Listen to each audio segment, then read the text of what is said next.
Hey there, welcome back to the Path Design Podcast, where we are rediscovering the ancient way. Thank you so much for tuning in. You can always follow along on all the different platforms we're on the World Wide Web.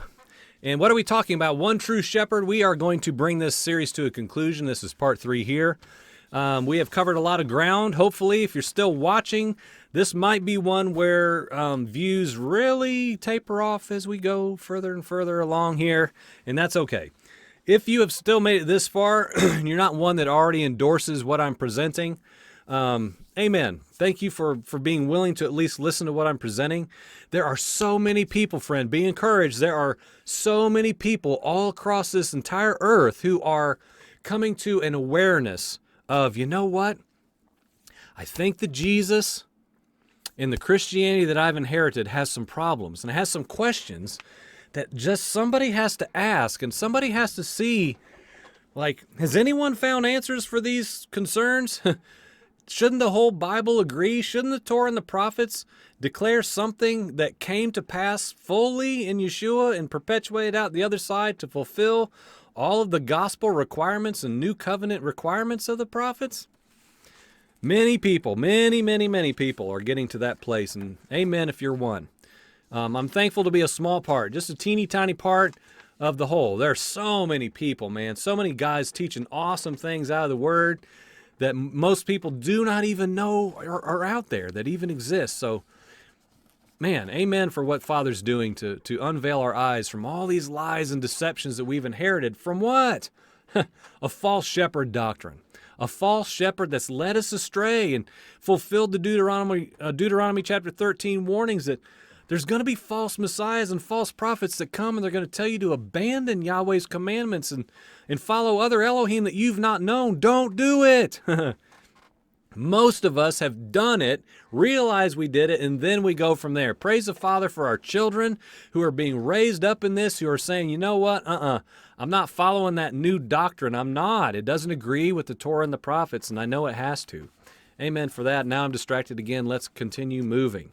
Some more passages that I believe help drive home the great concern that I've got over merely following these vain traditions, such as the Talmudic teachers did, because we wrapped up part 2 talking about how I believe the cyclical pattern that has just gone through the timeline of history that we see with the non-believing Pharisees and their Talmudic teachings, that exact same pattern is all around us in most churches throughout this entire earth, is surely in a Christian America, where we say we hate the Pharisees. Man, I grew up with such an animosity towards the Pharisees and the Jews that killed Jesus. These idiots didn't know what they're doing.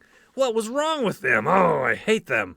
But like, I had no idea that I was doing the exact same thing for almost my whole life. And so let's just continue reading with that little principle at play. Is like, maybe the religions of man, Christianity, I would say, that has Jesus replace Yahweh the Father and doesn't really look much like Yeshua of the Bible, is actually just like a Talmudic tradition cycle that we are in. Let's just read some text so I quit rambling. Amos chapter 2, verse 4. This is what Yahweh says: for 3 offenses of Judah and for 4, I will not revoke its punishment, because they rejected the Torah of Yahweh and have not kept his statutes.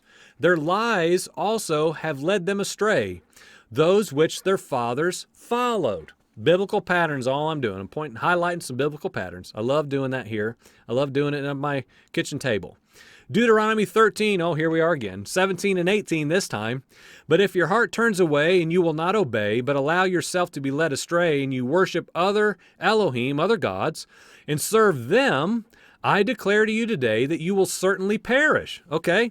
So if you don't obey, if you allow yourself to be led astray, which is right here on topic as we talk about the one true shepherd, and all other shepherds, even if they do signs and wonders, lead you away from Father's commandments, lead you astray, and you worship other gods, other Elohim, okay, exalting any other thing, any other one, to preeminence with or above Yahweh Elohim, you're going to perish.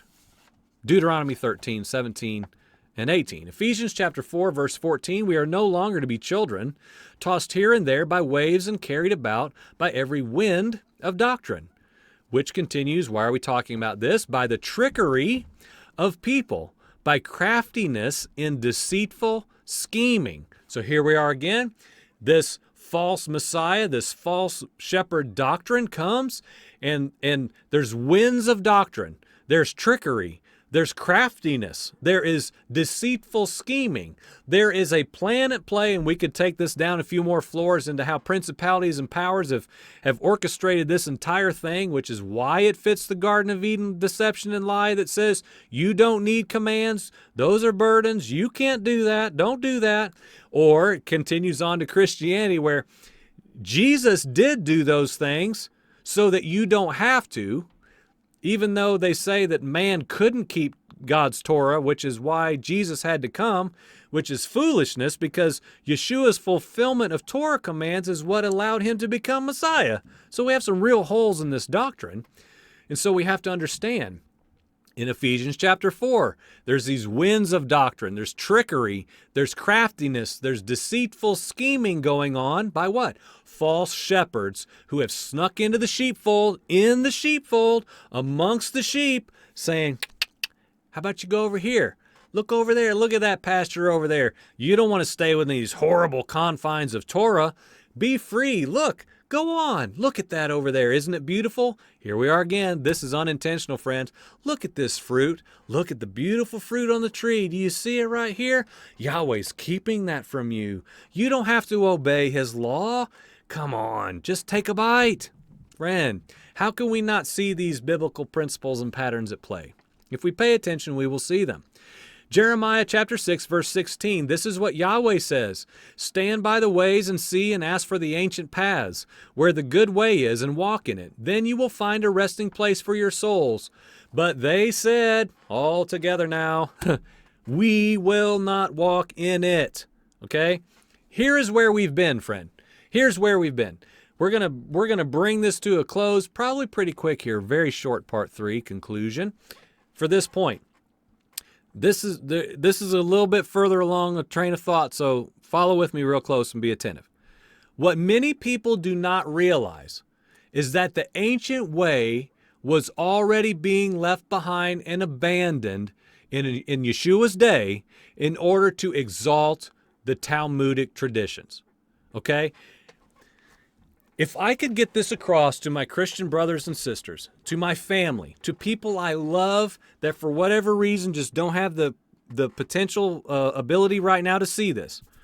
It's Yahweh's timing. It's a miracle. It's nothing man can do. All we can do is say, here, would you just look at this? Can you study the word and consider? It's a miracle. It's a work of the Father. But let me repeat this, okay, and we'll move a little bit further into it, and we'll bring this to an end. What many people do not realize is that the ancient way was already being left behind. It was already being abandoned in order to follow Talmudic tradition. Okay? So when Yeshua comes, Yeshua is born of a virgin.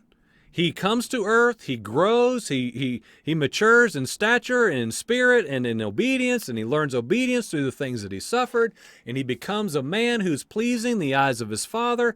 He perfectly walks out Torah to perfection, where he is the spotless, blameless lamb, the suffering servant willing all the way to lay his life down.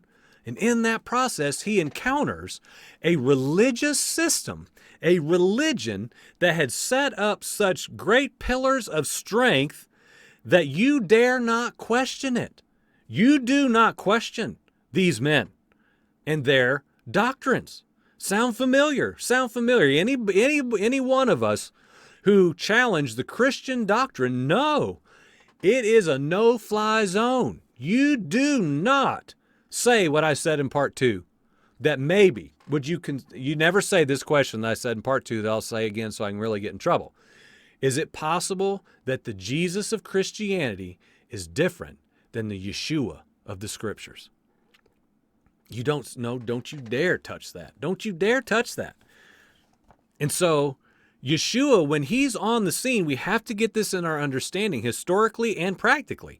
What Yeshua was confronting was men in power who ruled the religious system of the age that Yeshua was brought into. Father perfectly planned it out. It's no mere accident. Those men had already abandoned the Torah of Yahweh Elohim, and they had already firmly established their own religious doctrine. Okay? To be clear, please consider, as hard as it is for many to hear this, the leaders of Messiah's day had exalted their new way over Yahweh's commands, just like Christianity has done today.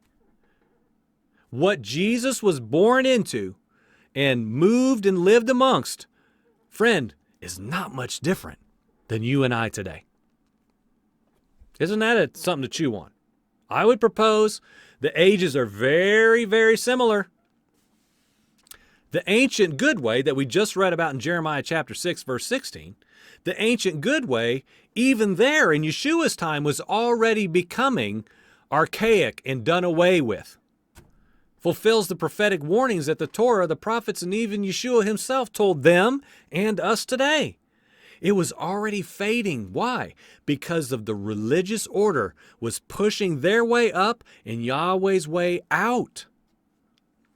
It had already started, friend. It was already well underway. And it just continued after Messiah came, set all things right, died, resurrected, ascended to his high priestly position. And then you had a couple generations. Well, you had a couple generations maybe. I don't know the biblical number of generations. I should, but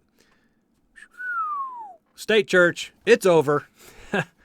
It just exploded from there. This religious mindset of again, cyclical, nothing new. The Catholic Church, catechisms, Constantine, all these things were no new thing whatsoever. This is exactly what Yeshua encountered. Men exalting their own ways over his fathers. And so again, the ancient good way that Jeremiah talks about was already becoming done away with, and it surely has now. Here we are, so far removed. So let's remember that our main text about a false anointed one back in John chapter 10, and he sneaks into the sheepfold, as well as the Deuteronomy 13 false prophet text. Both of these are deceitful, and they both lead the sheep away from Yahweh's commands, and they present a different way to walk, a different pasture, a different place to dwell, a different guideline for living. If you want to get real official, a different governmental order. Okay? The adversary, Hasatan in the garden, said, look, I think what would be best for you is to remove yourself from the governmental order of the Creator and come out into your own. Because out here you're free. In there you're in bondage. So eat of the tree, be free, which they did. And here's the thing. You can be free, friend. You can be free, and thereby you are banished from the intimate dwelling with the Creator. You're removed. Another biblical pattern we could explore, perhaps on another day. So back to our main point as we bring this to a conclusion for real. Anyone, I repeat anyone, that claims to lead another from Father's commands and exalts some other new way is a false Messiah, or someone that follows a false Messiah. There's no biblical way around this. So what's our conclusion? As we talk about one true shepherd, let's go back to our text. Truly, truly, I say to you, Yeshua said, he who does not enter by the door into the fold of the sheep, but climbs up some other way, he is a thief and he is a robber. But he who enters by the door is a shepherd of the sheep.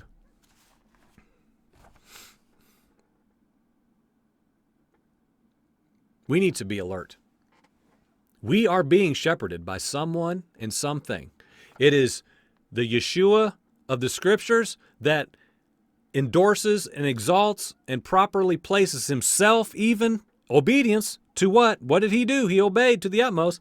He obeyed his Father's commands and thereby became the one true shepherd, the good shepherd, the fulfiller of all that was required for man to redeem man, who would follow in his likeness to become acceptable in the eyes of his Father like he was. Well done, pleasing, acceptable. Many have snuck into the sheepfold, and they have one thing in mind: stealing you away from the Creator. How will this happen? How? You hear people, what are they doing? Are they asking me to tithe? Are they, telling me false prophecies? No. I would just summarize lawlessness. Lawlessness is sin. 1 John 3:4, what? We know the text. Everyone who makes a practice of sinning also practices lawlessness, for, altogether now, sin is lawlessness. Go your own way. Create your own doctrine where you're free. In conclusion, Yeshua told us that there will be one flock, one shepherd. Now, this is verse 16 of chapter 10. As Yeshua is beginning to wrap up this parable here, there is only one way. Yeshua Messiah. He alone now. He alone is the door. Any and all who do not meet the biblical criteria for the good shepherd, yet claim to be one to follow, one to listen to, a doctrine to come underneath as your authority, are thieves and robbers. So we need to listen well for his voice. We need to give ear to no other. We need to be set apart. Even set apart, like, I'm no shepherd. I don't know much about it, but like the separating of the sheep and the moving of the sheep and the rod and the staff and the gates and all these different, we're given all these metaphors for a reason, friend. Yeshua spoke in parables for a purpose. We know, lastly, and I just have to mention this because this is just so wonderful, and I'll keep it under a minute. I have to at least mention this. This text talks about how the true good shepherd has to go through the door to become the shepherd of the sheep. How can Messiah go through the door and also be the door? Just chew on that for a few months. This is all tied into the great high priestly work, friend.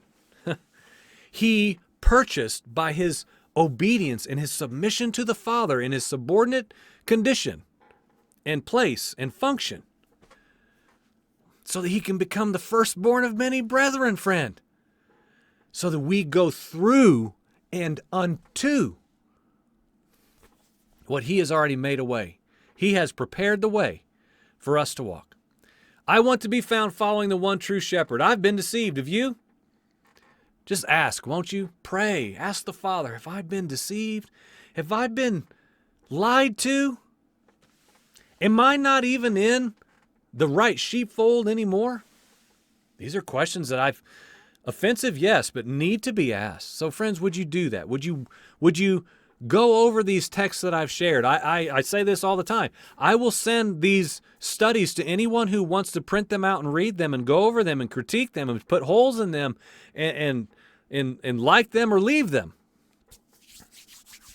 I believe the Spirit is saying, this is a time my sheep know my voice.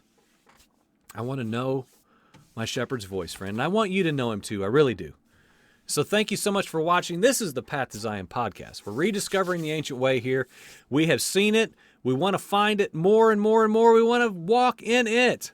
We want to go that ancient way because we believe, as the word says, it is a good, good way. So thank you so much for watching. Blessings to you and your household, and engage into the conversation of these videos. Thank you so much for watching. Amen.